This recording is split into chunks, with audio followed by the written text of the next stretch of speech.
What is up, guys? So today I want to talk about something that I haven't watched before, and I love the Puppet Master movies, and there's a lot of Charles Band Full Moon movies I've not seen. I've basically only seen Puppet Master, so there's a lot of Full Moon movies I want to see as well, but I just have only really delved into the Puppet Master films, and I've watched those for a long time. So I was at a local store in town, and I just found this, just looking at me, the Demonic Toys Doll Man and Doll Man vs. Demonic Toys 3-pack, which, again, I haven't seen any of these, and Demonic Toys I've always really wanted to see, and that's the one we're going to review today. And I will review Doll Man and Doll Man vs. Demonic Toys as well. But going into Demonic Toys, this one looked really fun, just like a Puppet Master movie. Like, it felt like, because it's the same people involved with it, it had the same type of like aesthetic. Like, it's kind of like, going into it I expected it to be what it is, and obviously it was what it was, a really fun dumb time, because it's a very low budget movie, of course, like all these other types of movies, but I really enjoyed this movie watching it. It's funny because it's got a lot of cheesy things about it, but again, I wasn't not expecting that, because that's what these types of movies are. These full moon production movies are like that. So it had an interesting opening where it has this slow-mo over dramatic music of like this dream of this woman and these two kids playing, and they're talking really weird, and it's in slow-mo. And it'll make sense later in the movie, but it's funny that it started out like that. And then we have the opening credits where I realized watching this that David S. Goyer wrote this. That's funny. He's a writer-director with a lot of stuff that's come out recently, like Suicide Squad, Bright. I haven't seen Into Watch, but I think he directed that too. But it's funny to see a lot of like writers or actors or directors that do like low-budget horror like this and then become something bigger. That's just really cool, and I like noticing that whenever I watch these old movies. With people that rise up from like doing like major studio things. That's really cool. And he just wrote this, but I can kind of tell in some ways that it's his writing, just because he's kind of got, in Suicide Squad and Bright, he's got that type of way that he writes. Like, it's not like a bad way of writing, it's just interesting. Now, I want to point out one of the coolest things in this movie, too, is that the effects on the puppets or on the toys are really awesome. I really loved everything with the demonic toys. They are really cool. The effects are really great, and they really are surprisingly good, because it's not like this had any special effects to it, in terms of, like, the puppets, like, because that would cost a lot more money for this budget. But the effects were awesome, and the brutality in this is awesome. Really good. And the plot is very out there, where, like, I didn't expect this type of plot to be in this movie, but we've got this little kid who's, like, a demon who wants to get this main character, Jude, her baby, to be reborn again. And what he's doing is he is taking the form like, throughout the movie as this little kid. And the little kid is the exact same actor who played the main evil kid in Children of the Corn 3, which is hilarious. That these are probably really close in proximity to like being released together.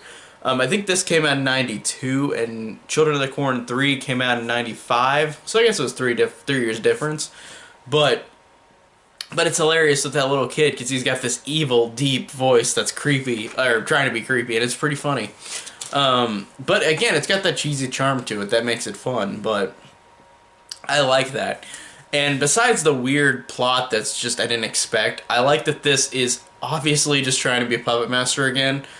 And honestly, if I had to choose between this movie and the first Puppet Master movie, it's kind of a toss-up to pick which one, because I honestly liked a lot more things in this more than the first Puppet Master movie, where the first Puppet Master is honestly pretty boring and pretty uninteresting. It's got some cool effects and some cool kills, but it's pretty boring with those psychic characters. I don't like the psychic characters in those movies, but the first one in particular is pretty boring, for the first Puppet Master. And I liked how this one was so outrageous that I loved it more, because it wasn't as dull. Like, it had more of a personality to it. than the first Puppet Master did. If I had to pick between both of these first films, yeah, they'd pick this over Puppet Master 1. And it's obviously just trying to be like that, and I love that they don't even care. They're just trying to make it like Puppet Master, and that's fine because these demonic toys are great. One in particular, Baby Oops-a-Daisy, is hilarious. Like, this is a funny ass doll. Like, it's a little baby, like one of those talking babies. It's got a little kid's voice, but it says obscene things, which is really hilarious. There's one where he's dragging, Baby Oops-a-Daisy is dragging this dead body, and he says, "You're heavy, Moby fucking dick." Like, it's jokes like that that are really funny with how Baby Oops-a-Daisy is. Like, it's a really funny character, and I really did like that one in particular out of all the toys the most. So that Baby Oops-a-Daisy was the funniest.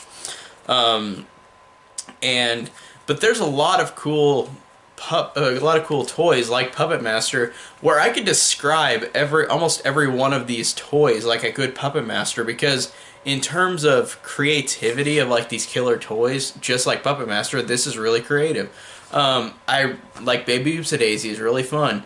I like that Jack in the Box clown that comes out of the Jack in the Box like a snake and like strangles people. Like, that's really fun. And like the teddy bear that becomes demonic and has the fangs is really cool too, and it's pretty creepy as well. The killer bear is really fun.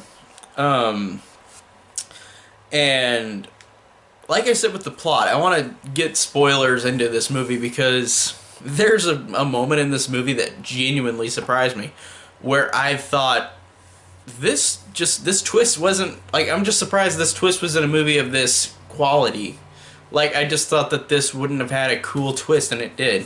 Where the character Jude, she's pregnant, and her husband gets killed at the beginning by these people who like want money or something. I don't even remember, but they because I watched this a couple days ago.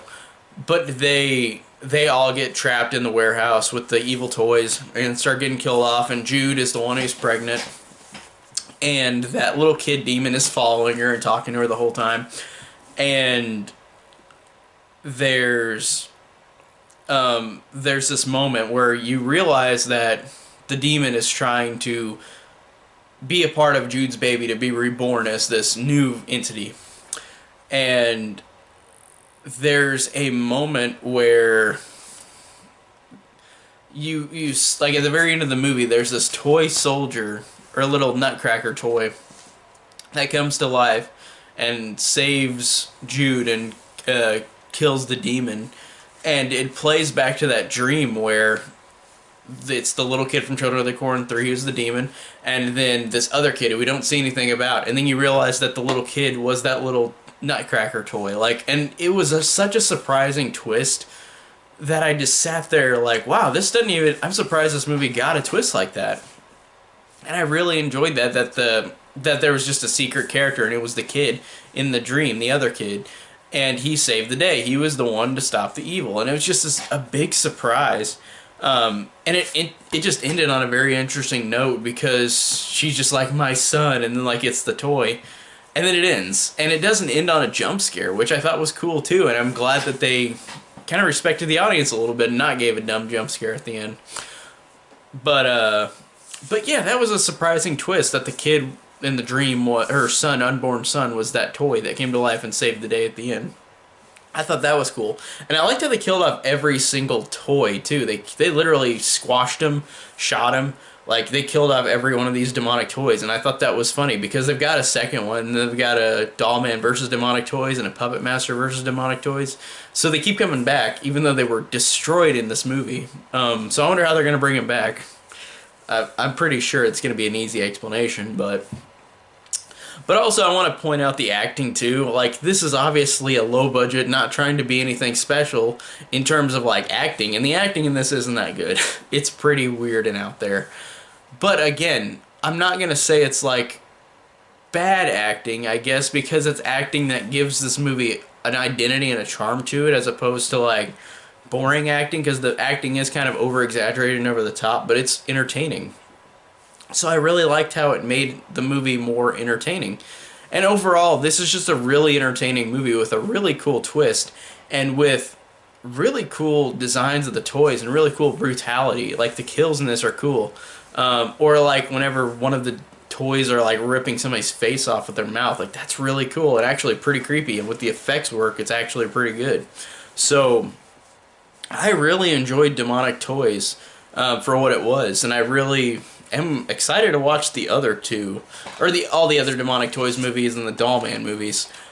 And since I've got this 3-pack, which doesn't have Demonic Toys 2, I will definitely review Doll Man next, and then Doll Man versus Demonic Toys. So yeah, I enjoyed this for what it was. I thought it was a really fun time. So tell me down below what you guys think of Demonic Toys, and thank you guys so much for watching.